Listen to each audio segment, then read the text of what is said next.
بسم الله الرحمن الرحيم.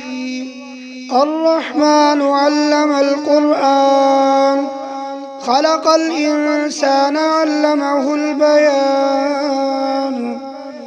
الشمس والقمر بحسبان، والنجم والشجر يسجدان.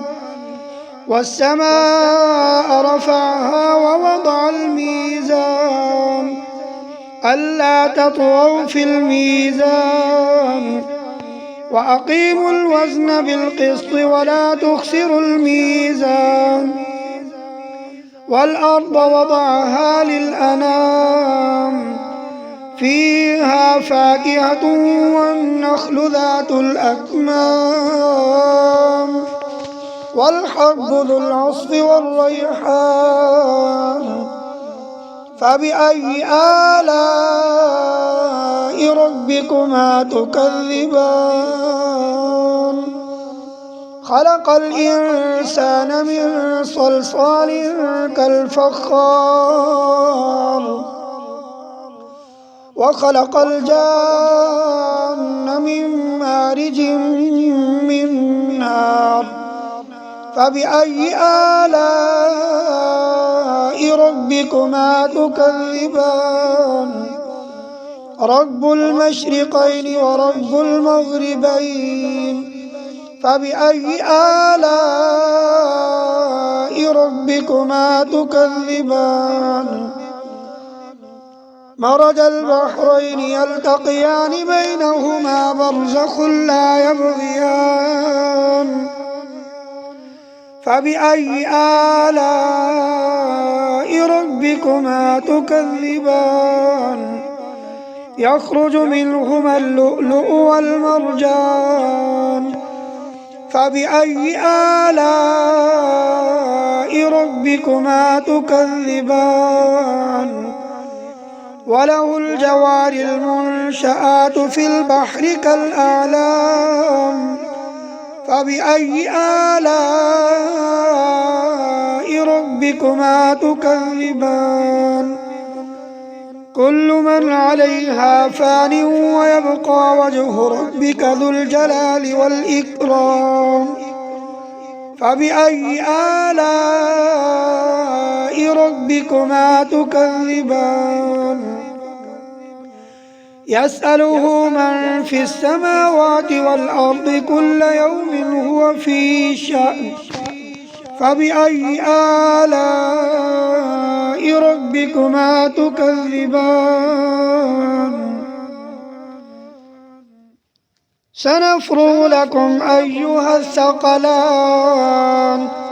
فبأي آلاء ربكما تكذبان؟ يا معشر الجن والإنس إن استطعتم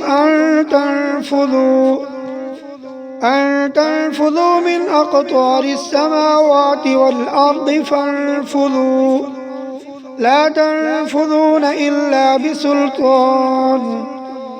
فبأي آلاء ربكما تكذبان؟ يرسل عليكما شواظ من نار ونحاس فلا تنتصران. فبأي آلاء ربكما تكذبان؟ فإذا انشقت السماء فكانت وردة كالدهان. فبأي آلاء ربكما تكذبان؟ فيومئذ لا يسأل عن ذنبه إنس ولا جان. فبأي آلاء ربكما تكذبان؟ يعرف المجرمون بسيماهم فيؤخذ بالنواصي والأقدام. فبأي آلاء ربكما تكذبان؟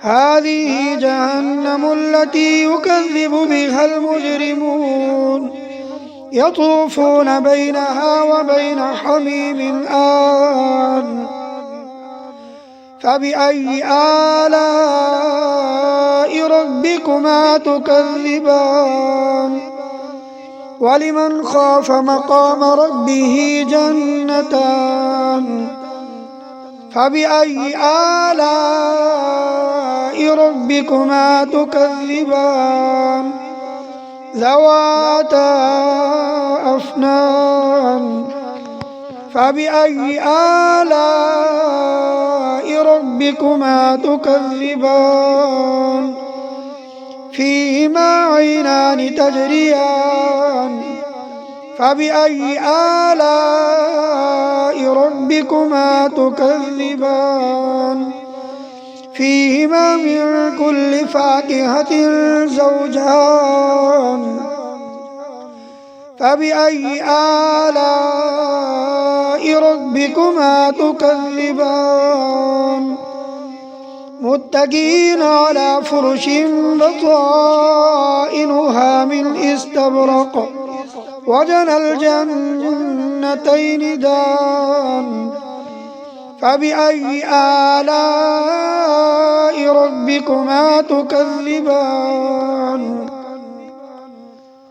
فيهن قاصرات الطرف لم يطمثهن إنس قبلهم ولا جان فبأي آلاء ربكما تكذبان كأنهن الياقوت والمرجان فبأي آلاء ربكما تكذبان هل جزاء الإحسان إلا الإحسان